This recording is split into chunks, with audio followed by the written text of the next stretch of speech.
Hello, hello. This is Kristina, your host today. And today is a new episode of KSM Podcast, Growing Business Online with Kristina.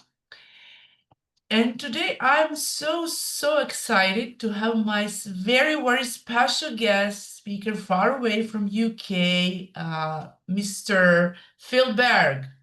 Phil, welcome to the new episode of KSM Podcast. Thank you, Christina. Absolute pleasure and privilege to be here. Thank you for inviting me. Phil is a speaker, consultant, mentor, and Phil, please introduce yourself. I hate talking about me, but ladies and gentlemen, and Christina, my name is Phil Berg.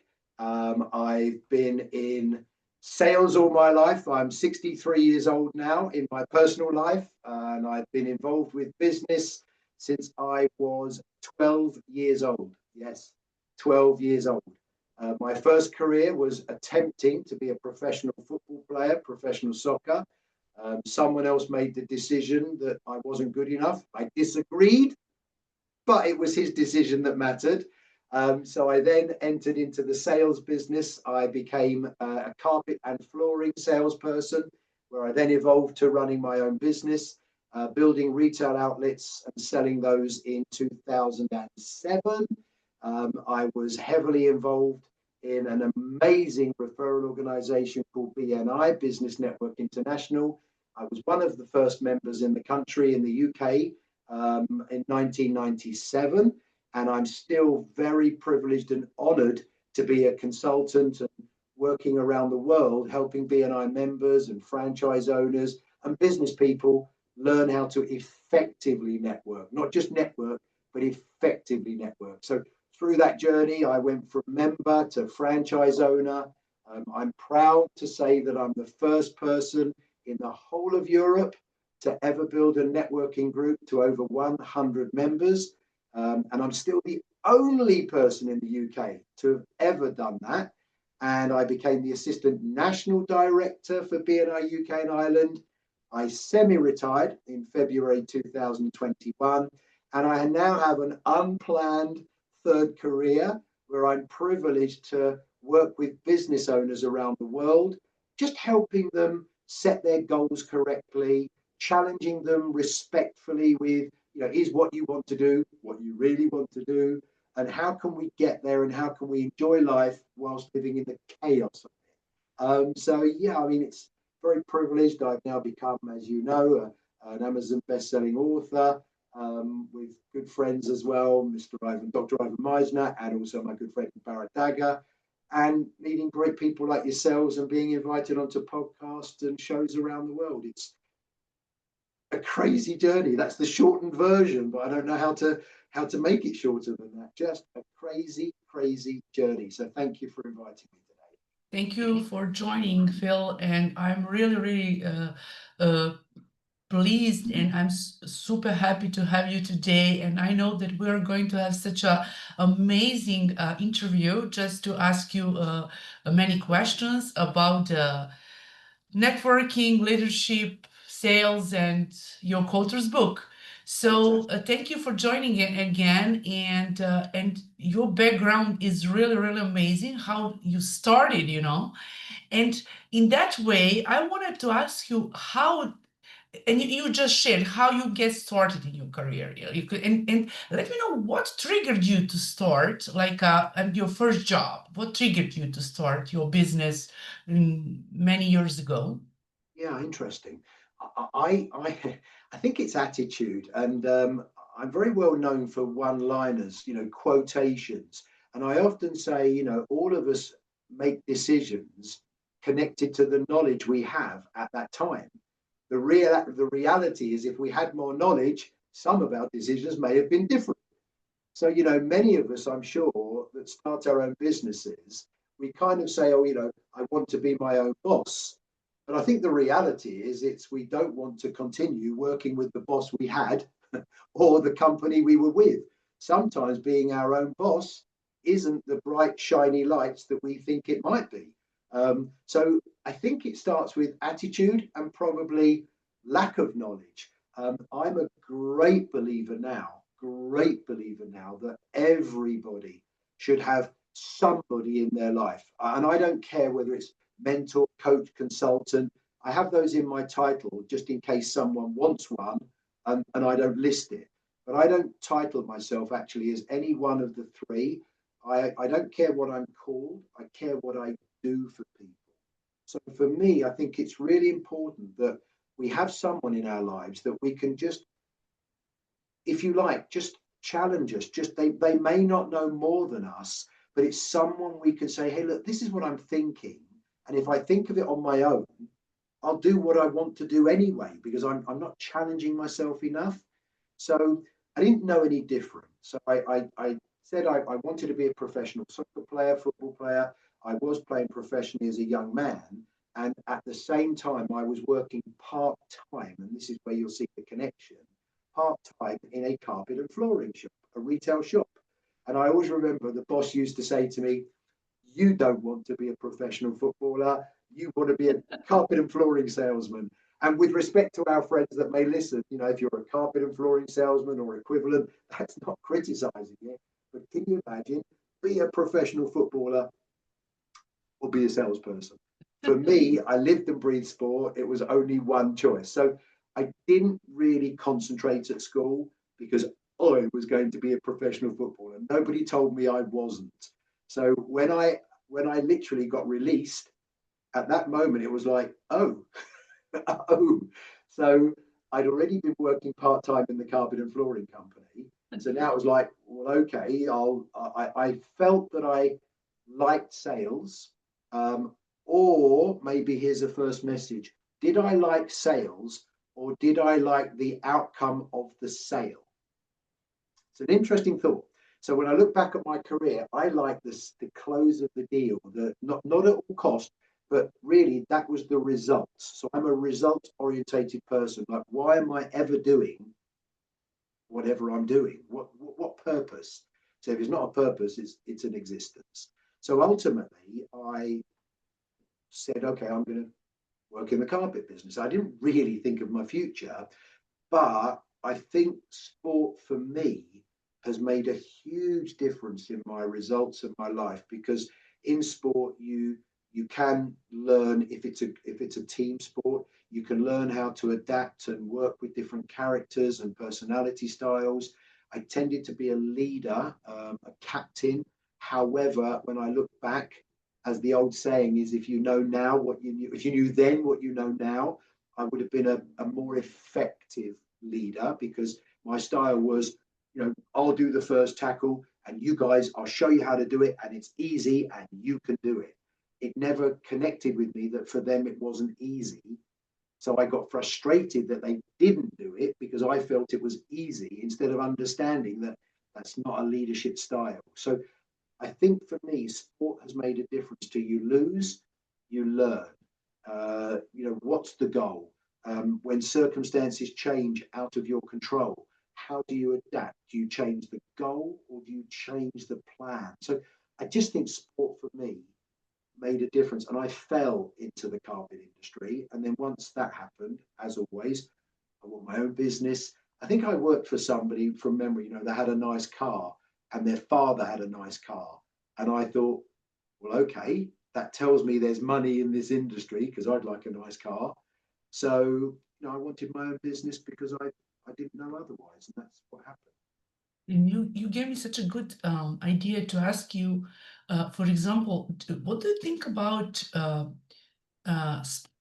sports players in connection when they wanted to start business, because they go like a soccer player, football player, tennis player, and they just know that they can go up, that they have ups and downs, they can lose, they can win. So maybe that can we connect that with the business, because they are navigating that and they know, and maybe when they retire or something like that, can we that they could be so good businessman or I entrepreneur? I believe so. I mean, I can only answer from my own experience, but for me, sport has been a huge influence. As I said, learning to work with people around you, learning about goals, learning about adversity, challenges. How do you deal with pain, etc.? How do you improve? Where do you want to be? And I don't think it just has to be sport. I think I would perhaps transfer that to somebody's passion. And what I mean by somebody's passion, whatever anybody chooses to do, my question would be, how do you choose to do it? Do you tend to want to choose it average, or do you tend to want to be the best you can be? Dr. Ivan Misner uses a fantastic quote, and he says, why choose mediocre when excellence is an option? So throughout my life, I've always wanted to, whatever I choose to do, I've always wanted to do it the best I can do it. Whoever I work with and coach and mentor, I want them to be the best they can be, not the best in the world, the best they can be, because what's the other option? So I think whatever your passion is, who you are connects to business for sure, in my opinion. That's good. And Phil, what what did you have as an impact? What impacted you on your journey doing your business? Wow. Do you have some of impact Yeah, just? I think the thing that impacted me, and I'm very happy to open up, was rejection. Mm, Rejection. I've had rejection a lot of my life. I've been hurt a lot. Um, and I think through that, you have choices. And I think it's, as a very good friend of mine says, it's easy to, or it's easy not to. And, when you get hurt, I say there's one thing worse than bad news, it's no news. So, when I've had bad news or been hurt, the reaction to deal with that lasts whatever, half a day, whatever. But I think my attitude comes back and says, okay, Phil, there's no point in staying here because this is painful. What do I learn, and what can I do to move forward? So I think what a great question. I wasn't ready for that. I think what motivates me is to have a feeling of self-worth. I'm honored and privileged for you to have contacted me because I'm nobody. I'm just Phil. So it's something quite special. And this is some, I wanted just to connect this question with the next one is, what is your lesson you've learned? Like maybe share with us from your business, maybe you have some lessons which you learned like that you can share with us, like whatever you Well, have in your mind at a moment, just. yeah, I mean, I love the idea of this podcast because it's not prepared. Otherwise, we come up with different answers. Um, but something that sticks in my mind quite a lot, and I'm sure your listeners will, if you like, interpret this in different ways. But my answer to that is there's two things really. One, a simple saying: it's only money. It's only money. And believe me, I've had no money. And I'm not talking to you as a multi-millionaire either. So there are times when I've been worried about money. I still, on occasions, worry about the future, even though I shouldn't, but I do. And in reality, I don't remember the name of my great grandparents. And the reality is, my great grandchildren won't remember my name. So, something, it's about us in this life. And we are here for a very short time in the scheme of eternity. So one, if we have money challenges, it is only money. If we lose the house, we get a smaller house. Let's put this in perspective, try and be happy.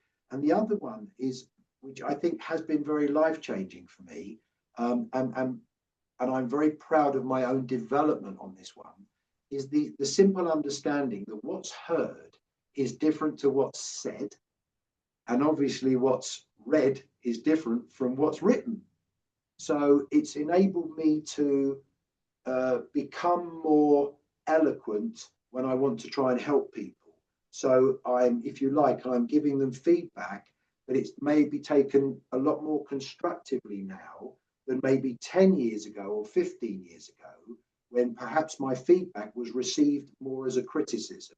So given from the same heart, but received in different ways as my communication skills have had to develop so that I can help people around me more by adapting to how they need to hear something.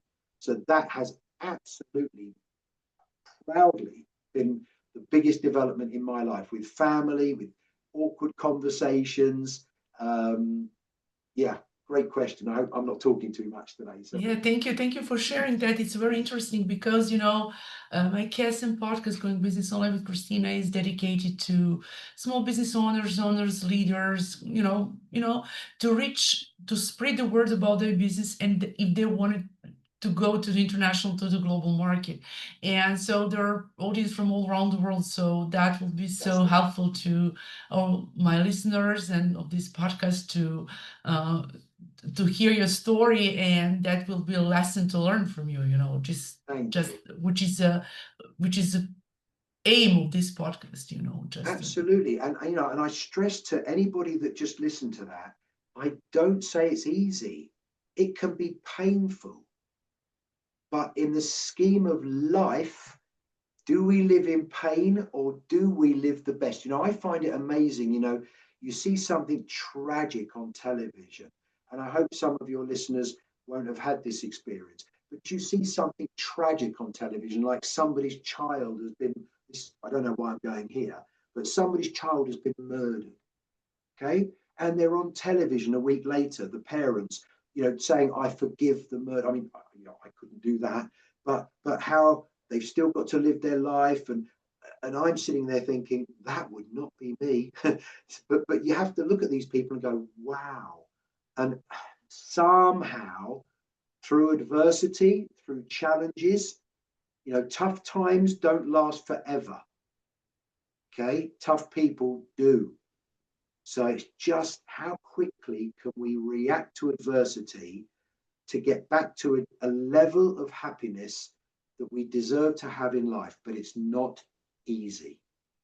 it's not easy. Yeah, that's true. That's so true.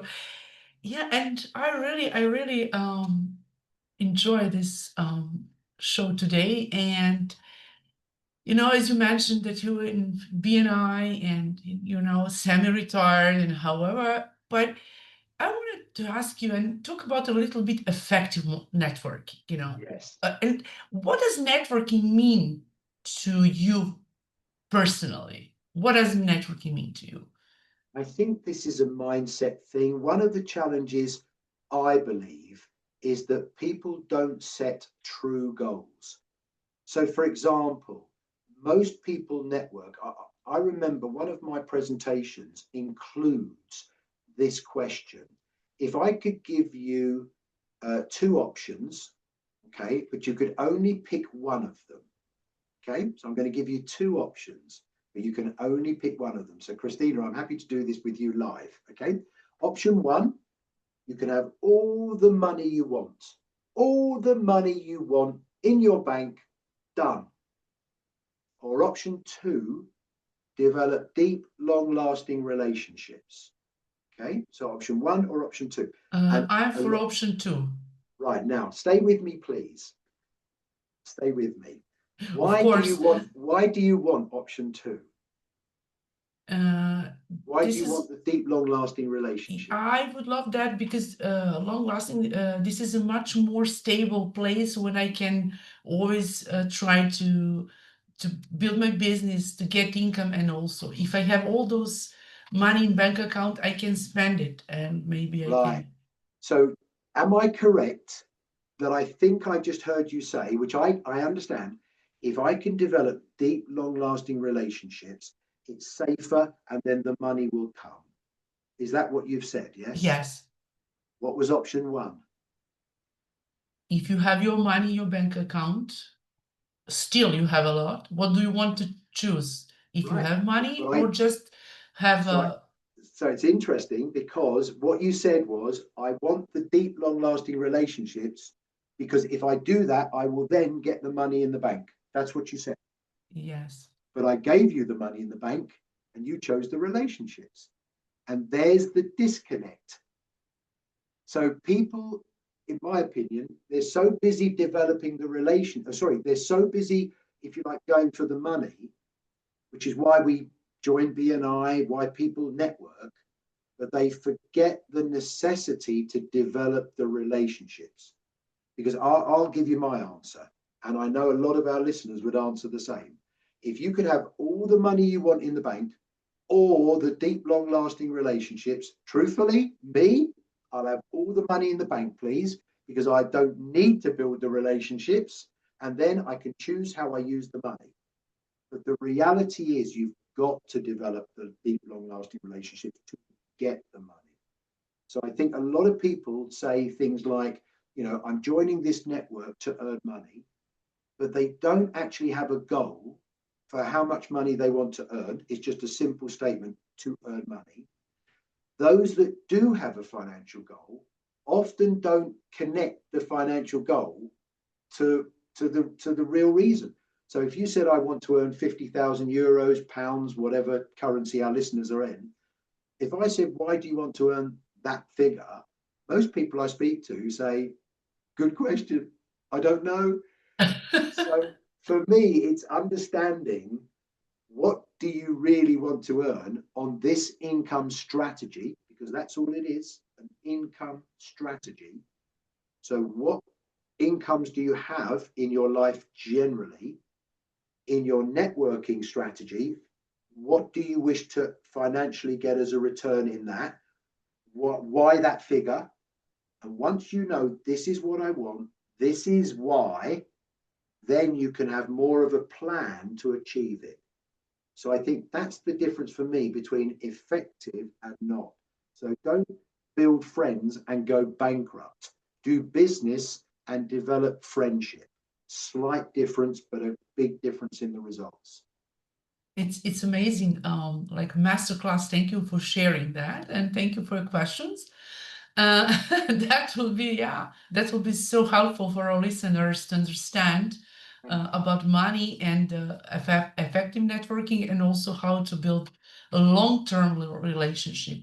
Yes. My uh, my next question for you is, how can people make genuine connection instead just to on a surface level Yeah. once? Yeah. I think that connects to our new book, Networking is a Marathon, Not a Sprint. I think it comes down to being realistic with your expectations. I have a saying that I have to buy you before I buy your product or your service.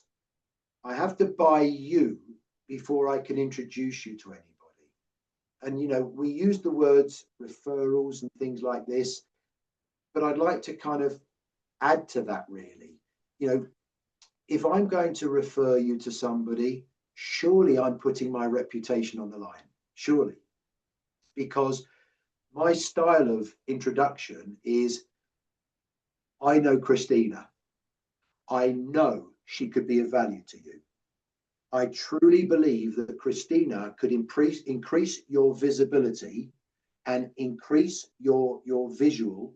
That's the wrong word, but your visibility, increase your reach because of what Kristina does. And therefore, I know she could help you get more inquiries with the right type of clients. But can you imagine, Kristina, if I'm authentic, I have to know that to say, I know Kristina can help you. But can you imagine when I do know Kristina can help you, and then I also know who you can help? Then all of a sudden the pressure's off. It's not a referral because I must. It's a genuine, realistic introduction to somebody where I know my reputation is safe, and you will represent my reputation. That's important. So there has to be a level of knowledge about you as a person, trust, feel, do you do what you say? How many people say, I'll call you back tomorrow, and they don't? And I'm sure many of our listeners fall into that trap. The problem is the other person knows you haven't called them back. So they're already thinking, okay, you're kind of not doing what you're saying to me. So how can I introduce you to somebody else and say this person's good? Silly little things like arriving late. How can I introduce you to somebody and say, but Kristina may not be on time? This is my reputation. So to finish this talking, I often say to people, think of introductions and relationships like this. If you can empower people to want to help you, then the only thing they need after they want to is, how can I help you? But don't complicate it more than that. How many people want to help you, Kristina, because you're amazing with your podcasts? You've probably got thousands of people that want to help you, but they're not all helping you because they don't know how. Phil, this is so true. People know what I do, but this is so true, 100%. They don't know how to help. Yeah, This is a problem. I mean, like a pain point. yeah, And you mentioned in terms to that we have to educate very much. people if they wanted to refer us and also put their reputation and credibility and everything. But Yes, this is so important. If you can just share with us what you just gave me idea about that to connect, continue with that question. When we wanted to refer someone, how we can what we can do when we have one-to-one call yes, between like a BNI, for example, as yeah. largest Good to share. referral networking organization in the world. But how we as we go to the meeting and after that and we wanted to do one-to-one, how we I'm can very do happy that, to what we share. need to do, just maybe it could be so helpful for our listeners to get to know that. Yes, I actually have and do have a, a presentation that I have delivered around the world, and it's called Guaranteed Success from Your One-to-Ones. Because too many one-to-ones, and I'd love it if we had a visual of our listeners with this, because they're going to resonate with this. Too many one-to-ones end up with something like, I love you, you love me, I know you more, I know you more, and we now can help each other, and yes, let's do it, and nothing happens. Okay? Because ultimately the goal before is the incorrect goal. So it's like, I'm coming to you to meet you to see how we can help each other. And I have a saying, change the goal and you will then change the result. So when I do a one-to-one, and I caveat this with someone that I now trust and know, when I do a one-to-one with someone that I trust and know, I have a goal that I'm going to come and do a one-to-one for you, and we will leave that one-to-one having me given you a minimum of 3 or 4 introductions. All of them I've called, I've phoned during the one-to-one. So if I may share a couple of goal setting questions that I set for myself, this could be very useful, and then I can give you the detail. So one of my favorite Bergisms are quotations, which I'm working on at the moment, is, we're better to delay our success rather than speed our failure. In other words, don't rush and get it wrong. Slow it down and get it right. Hence our book, Networking is a Marathon, Not a Sprint. However, even the interesting marathon, not a sprint, that kind of sounds like, okay, let's delay the success. Our book is all about how you can speed the marathon. It's not about how you sprint and get it wrong. It's how you take a little bit longer, but you get it right and you speed the marathon. Okay. So the first thing I'd start with, one-to-ones or anything, is how I set my goals. And I've shared this with all of my clients. It's so powerful. And the way I set my intention and goal with anything is, before I do anything, I ask myself this question. I imagine, if I'm going to have a meeting with you, Kristina, before I have the meeting, I imagine we finished. Before I have the meeting, I imagine we finished. And I ask myself this question. That was a fantastic hour with Kristina because. And just the fact that I asked myself the question, I have to say, because what, Phil? What is my intention? And I, again, sorry with the Bergisms, But, if we don't have a question, we can avoid the answer. So we have our BNI Global Convention about to start. So I've already said to myself, I'm imagining we're flying home, and on the plane, I'm saying, oh my gosh, that was an amazing convention because, and I repeat, I stand back and go, because what? What do I want? So by asking myself that question, I have to search for, what am I doing this for? And if I want to be on the plane saying, I did this, and I met this person, and I've got this deal, and I've got this international speaking event agreed, and I've got my books being delivered to this country. But if I don't ask the question, it's easy to be in the moment and just reactively receive results. I don't want to go home from anywhere or have any meeting where I say, that was good because, but it was pure luck. So when we connect this to a one-to-one, okay, after I know you and trust you, so we have a fantastic tool in BNI. So for those members of BNI that are listening, it's called the Gains Profile. So it's basically GAINS.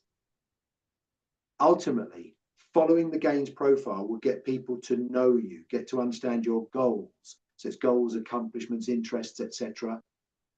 With that, people will get to know you. People get to, if you like, feel that you're trustworthy. I can refer you. Okay.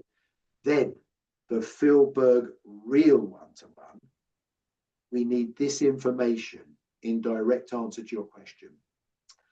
We need to move away from relational to transactional. So too many people are focusing on relational, which is important because it's nice to be liked. But again, a Bergism, my desire is to be loved by everybody, but it's not my goal. So do I go networking to be liked and go bankrupt? Or do I go networking because I need to earn money and it's nice to have friendship? And I think there's a difference between friendship and friends. I think any time in our life when we do anything, in our different careers, we have friendship. But in the reality, how many friends do we have? So if you can just move the mind a little bit to, I'm going to work and I'm going to have fun doing it. Not, I'm going to work, in other words, BNI, networking. I'm going to my meeting and I'm going to do business and I'm going to have fun doing it. Not, I'm going to my friends, we're going to have some fun and I'll do some business. And there's a difference. So the real one-to-one has 3 elements in it. 1, I will say to you, Kristina, who would you like me to introduce you to? Okay, it is your responsibility to educate me to be able to refer you. So as I've already mentioned to you before our call today, the 3 reasons people don't receive referrals: some people don't like us, some people don't know us, which is the difference between know and see. But those that know us, like us, trust us, don't know how to introduce us. So it's the other person's responsibility to educate me how I can refer them after I want to. Okay, so the elements are, Kristina, who would you like me to introduce you to? And you need to do your research. Because again, too many people say, someone that has 20 computers. Well, you want me to do your research? Who's got 20 computers? That's reactive or proactive.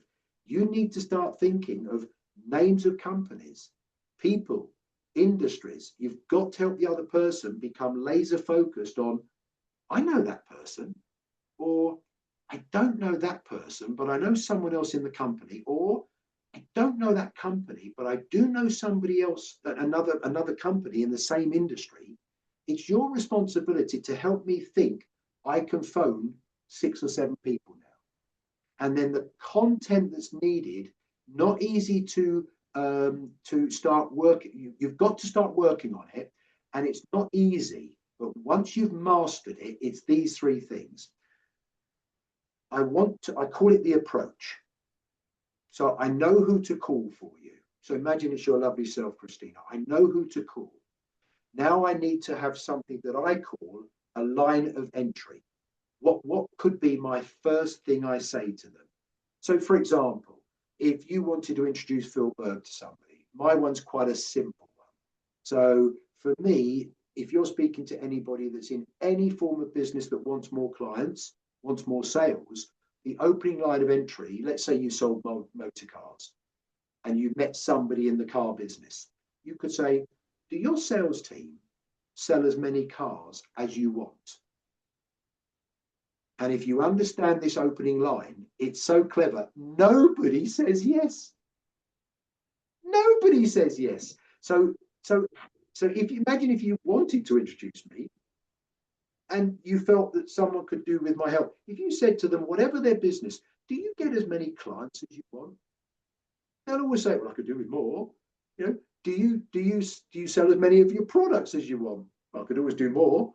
Okay? Well, that's interesting because I have somebody that, and I under promise, and over deliver. So I remove fear by saying something like, I have a connection that I trust. I would very happily connect you to for a simple conversation. Remove fear for a simple conversation. I believe this person might be able to help you with that. And then a really good closing line I used to say is, would you trust me enough to connect you? What would you have to lose? I've never, ever, and I mean ever, to my memory, had someone say, no. And I gauged their level of enthusiasm on their answer so that at least I could phone you and say, Kristina, this person's ready to take your call. To be honest, they said to me they've used another web designer for 20 years and they're happy with them, but they're happy to take your call. So it's not whether it's a fantastic opportunity for you to close a deal. That's up to you. But at least I can give you the insight that they're happy to take your call. In this case, they're happy with their existing supplier. So it gives you the knowledge of, okay, I know what I'll say to them and it might be useful, or I'll be gone within 5 minutes. But it's an introduction. Another one I might say, Kristina, funny enough, this person has actually said they're just about to do a new website because they're very unhappy. They're excited to take your call. So their level of enthusiasm can give you the feedback to know what to say. So ultimately, you need to teach me an opening line. So like you would like to be introduced to people who, if you like, could get better results from their presence. Okay. I need to know, what do I say to them? And it could be as simple as, in conversation, say, hi, how do you market yourself? Just simple as that. That's an opening line. How do you market yourself? And they say, well, I do this, I do this. So that's interesting. And just a matter of interest, what percentage of your investment do you get back on your website? Well, not a lot, actually. Really? If I could introduce you to somebody that I truly believe might be of use for you, would you trust me? Take the call. Might be useful. I've never had a no. Does that help? I felt I spoke a lot. It helps a lot because people just as entrepreneur and you know new business owners or existing or whoever, sometimes when you mention that they don't know who is their audience, who they wanted to Yes. target. They they couldn't work with everyone, and this is Yes. the point. And because of that, if you as entrepreneur don't know to create pitch Yes. offer, how other people can know what you do and introduce yourself. So the point is that Very we true, need to Kristina. know what we do and who we serve, who you could always hear ideal client, for example. This is sometimes like a theoretical part because you can go and say, okay, ideal client, but we need to know who we as from our business perspective, how we solve and who are people who we can serve and solve their problems. So true. Customers, I mean. I think you're absolutely correct. I think that every provider, service, product, every provider, I think we are all solution providers. And it's not necessarily a solution to a problem. It might be a solution to something that could be even better. But everyone should be better off after we finish whatever we do. So if they're not in a better place, then why come to us? So I think it's very important. And I was the same when I first was asked, why, how can I introduce you to an interior designer when I was in the flooring business? I remember my stupid answer at the time was, well, tell them you know a good flooring company. The problem with that is, number one, everyone can say they're good.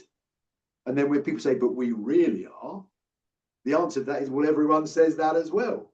So I realized that I actually didn't know enough to be able to teach people why to introduce me. So I had to look into my business. Why would you introduce me? What have I got? Where can I differ? Now, I will just say one thing with differ. I work with quite a lot of businesses that they literally do not differ between them and a lot of their competition. So my statement is this: if you can't differ, be the first remembered. And that is really important. And you could connect that to networking, because when people say, hey, do you know a good trainer, a good sales trainer, a good coach? I hope that someone will say, yeah, Phil Berg's a good guy. Because nobody says, do you know the number one trainer or coach in the world?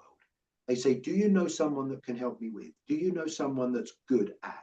And I often say, if I'm the first remembered, I will get the business before somebody who's better than me, because they never had the opportunity, because they weren't remembered. Relationships, connections, authenticity.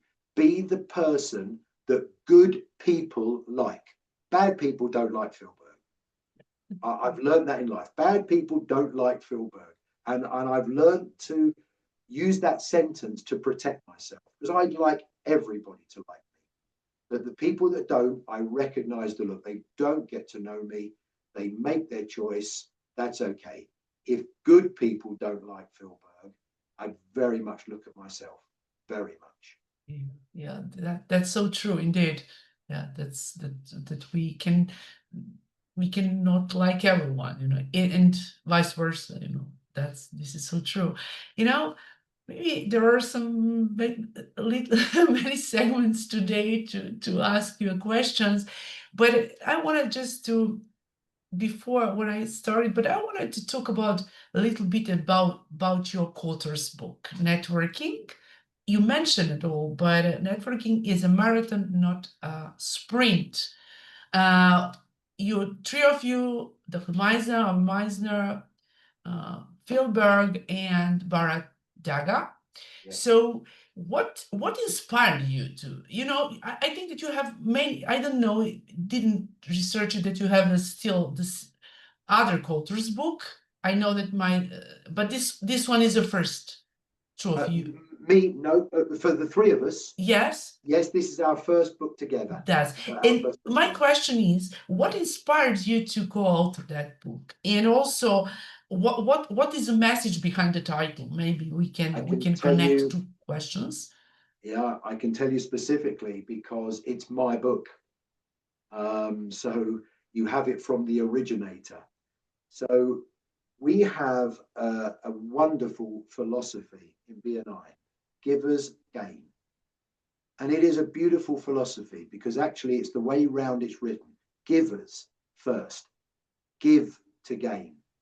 Don't expect, but give to gain. However, during my 27 years so far of association with BNI, there will be times in everyone's lives, there have been times in mine, particularly in adversity, when you have in your mind, givers don't gain. So if you're having adversity, you start to think, who didn't call you? When you remember phoning people to see how they are, but they don't phone you to see how you are. And I'm sure there'll be many people nodding listening to this. You need some help. But in my life, because I've always been at the front helping people to become more successful. Excuse me. So one of my challenges, I was unable to ask for help, Because if I'm standing on stage helping people become successful, how can I ask for help when I needed it? Because that would be a disconnect. You're needing help, Phil, but you're telling us how you can help us. And I'm sure that makes sense. Okay.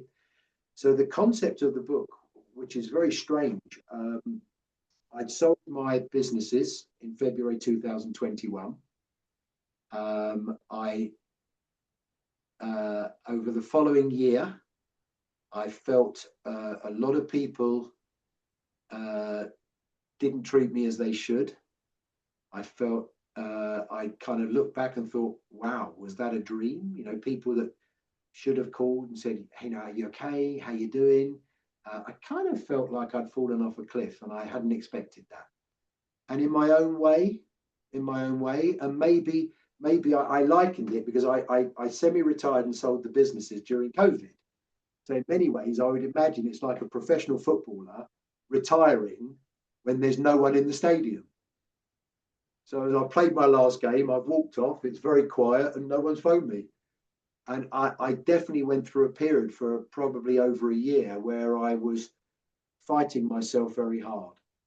And I woke up one morning. This is the absolute origination of the originator of the book. I woke up one morning. I hadn't thought about it the night before. I don't remember dreaming about it. And I came up with this concept of actually the concept of being a giver don't change, because givers do gain. Even though at moments you might question it, if you quit quickly, then you'll always have in your mind givers don't gain. But over a period of time, givers 100% gain. One of my Bergisms is history pays the future. I've had people contact me now and say, hey, will you come and speak at our event? They haven't spoken to me for 10 years. I'm like, wow, they've been asked to get a speaker and I'm in their mind 10 years later. Wow. So history pays our future. So for me, givers do gain over a lengthy period of time. However, I had this idea of this book that would help all givers to understand that you might be a giver, but there are many, many reasons why you may not receive. You may empower people to want to help you, but maybe your personality is not good, so people don't want to help you.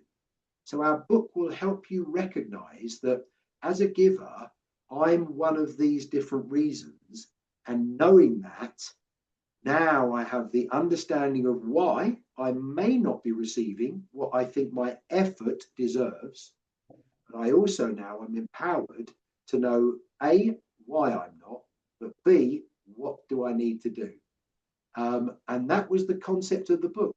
And because I thought this would be so powerful for anybody in any networking organization and the business community in general, because we talk about relationships as a necessity. And in my opinion, networking is a necessary strategy. So I contacted Ivan, and funny enough, actually, I was speaking to Bharat, who I worked with and mentored. I said, I've got this great idea with a book. I'm going to speak to Ivan. And Bharat actually said, if Ivan doesn't want to do it with you, I'll do it with you.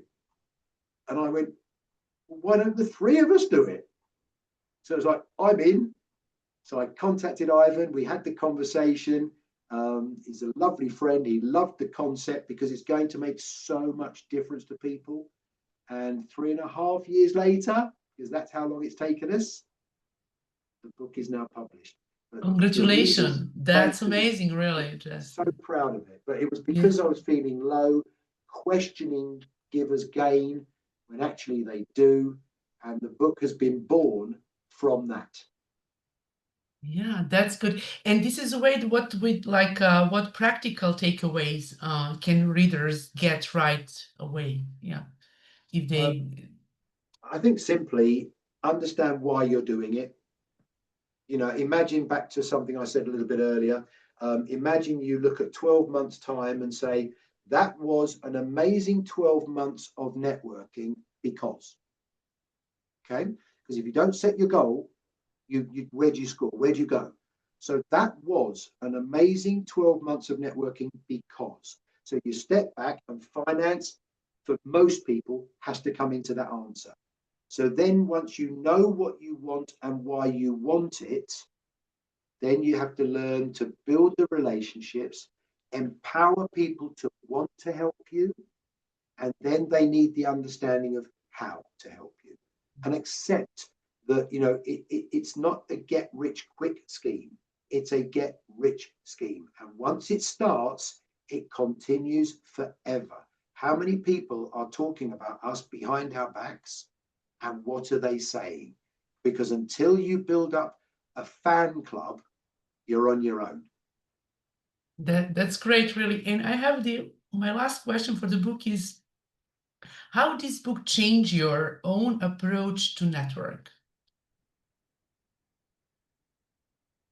Well, I learned a lot from Ivan and Bharat as we were writing them. And it was just going deeper into being specific. I think a lot of people think they're specific when they're not.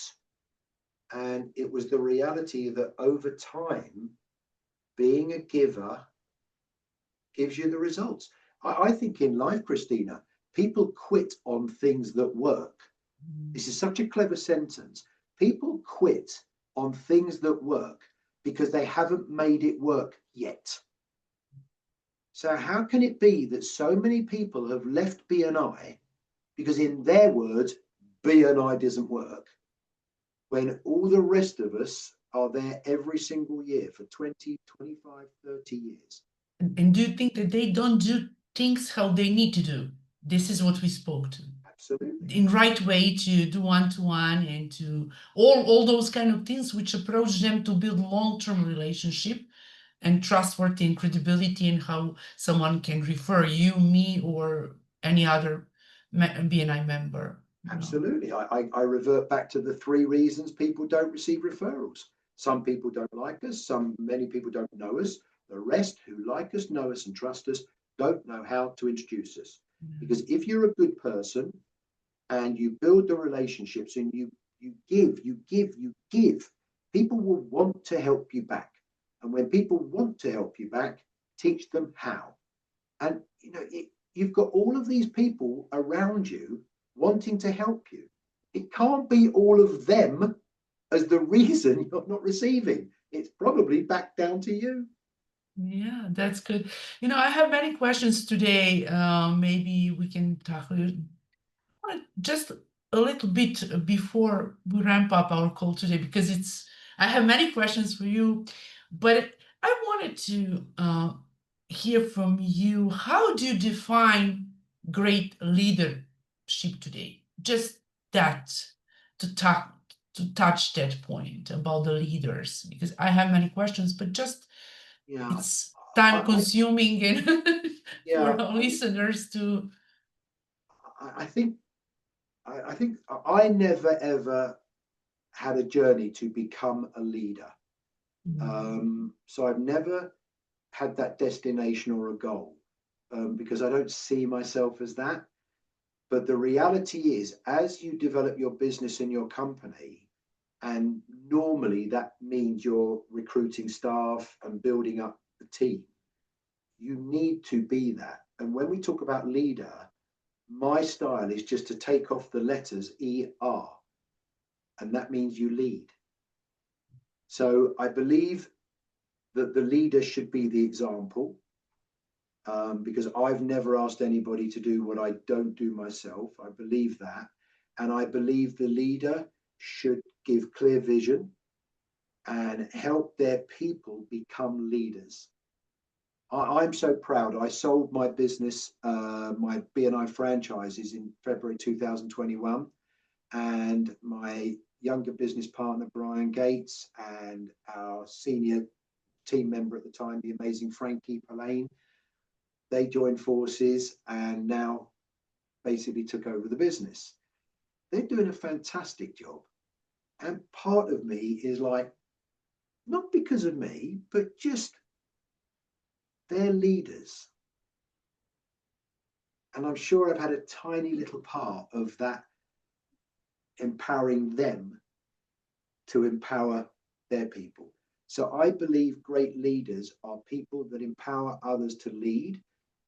If I don't think great leaders want to do everything on their own, because I think that can be ego or naive.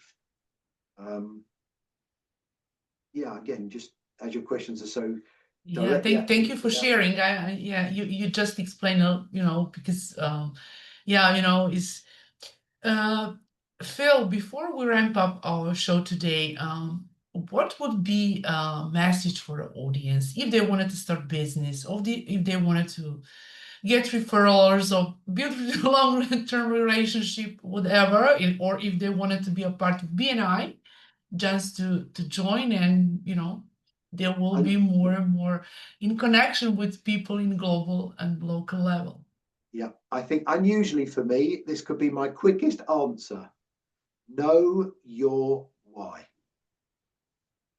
Ask yourself why every time you want to do something. Why?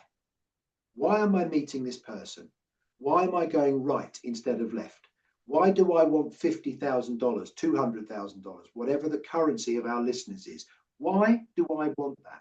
Because if you don't ask the why, sometimes your reason might be the wrong reason. I remember one of my clients wanted to. I had a new client, an optician, and he wanted to increase his team by an extra 200 people. Now, I do work with sole traders, but this particular one, and I can think of nothing worse. What, you want another 200 staff? What, like, why would you, in my mind, I'm like, why would you want that? So I said to him, I said, interesting. I said, why do you want that? He said, well, we can make a lot more money. So I said, okay, so do you want to make a lot more money, or do you want 200 staff? And it was kind of, well, that's interesting. So what are you saying, Phil? So I said, well, I can think of nothing worse than another 200 staff. So let's look at the money you want, and let's see if we can have 100 staff or other ways to do it. So please, and even then, when you want more money, why? One of my clients, I actually helped them reduce their financial goal, because it's like, what do you want the extra money for? And he's an older man, and he laughed. He said, good question. So I said, do you want me to help you do less work, and you're asking me to help you double your turnover? I said, you've got enough. And he kind of went, yeah, I have. So sometimes it's just know your why and really go into that, because it will stop you doing the things you shouldn't be doing, and it'll help you focus better on less and achieve more. Thank you for sharing that. It's so educational, and so I really love that. So Phil, I will put all links to your website, Thank you. and all, if you have some giveaways or something like that, I can also maybe some workbook or something like that for our listeners. I will put all those in all those links. And yeah, so this is going to be on YouTube, on Spotify, Apple. There's going to be on 21 audio channels. And thank you so very much for joining my show today. It was really pleasure having you. And yeah, and you share such amazing story. It looks like a masterclass. I had a chance to ask you many questions, educational for our listeners. And I wish such a lot of success for new conference in Sydney in November, which is going to be very soon. And I invite you to be again again guest speaker on my podcast. We will talk I'd love about to. maybe more about sales and leadership. We'll see. But it's such a pleasure having you Thank you. today. It's a privilege to be here. I've loved it. Thank you very much. I hope the things I've shared have been, useful. And it's gonna be amazing stuff with your new book. Networking is a marathon and not a sprint. Just go, and I think that it's on Amazon or It somewhere. is available on Yeah, Amazon. and I will put all links that people can share it and just go ahead and connect with Phil. Yes, please. She I'd love to. Thank you. Yeah, Our audience can connect with me with pleasure. yes, I'm of happy to course. spend Yes. time. If you have any questions, just feel free to connect with Phil. Thank He you. can help you a lot. Thank you. Thank you very much. Thank you so much and have a lovely day. And it's a pleasure again. Be And well. have a bye for now. See you very soon. Bye. Thanks very much. Thank you very much. Bye. Thank you.